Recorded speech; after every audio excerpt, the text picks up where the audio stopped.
আমাদের মণ্ডল বাজার থেকে দেয়ানগঞ্জ থেকে এটা খোলাবাড়ির রাস্তা, হ্যাঁ পুরাটাই এটি হলো আমাদের মেন রাস্তা। এখানে এই রাস্তায় আমাদের অনেক লোকজন বসবাস করে। এই রাস্তাগুলা অনেকবারই কাজ করে, কাজ করার পরে এই রাস্তাগুলো টিকসই হয় না, ভালো মতো টিকসই কাজ তারা করে না। দেখা গেছে এই বছরই করছে, এই বছরই ভেঙে নিতেছে। হ্যাঁ, তো এখানে যদি টিকসইভাবে কাজ করতো তাহলে এটা এভাবে ভাঙতো না, প্রতি বছরই ভাঙতো না। হ্যাঁ, তো বাজেট ঠিকই আসতে আছে, হ্যাঁ কোনো মতো কাজ করতেছে আর বাজার পুরোটাই খাওয়া ফেলাইতেছে। যারা কাজ করতে আসে, যারা কাজ করার জন্য আসে, তারা টাকা অবশ্যই ঠিকই নিতে আছে, আসলে মূলত কাজ হইতে আসে না, জনগণের ভোগান্তি হইতে আছে।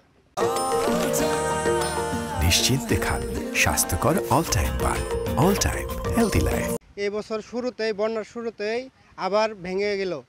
আর আমাদের এই ভাঙার কারণে আমাদের ঘরবাড়ি নদীতে বিলীন হয়ে যাচ্ছে। আতঙ্কের সৃষ্টি হয়েছে, আমাদেরকে গ্রামবাসী কেউ ঘুমাইতে পারতেছে না।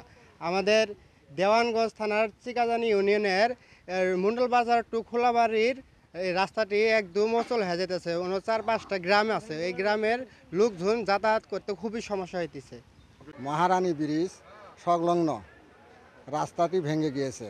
এখান থেকে যোগাযোগ রাজিতপুর থেকে আপনার জামালপুর পর্যন্ত লোক চলাচল করে, কিন্তু এখন লোক চলাচল করার জন্য খুব অসুবিধা হয়েছে।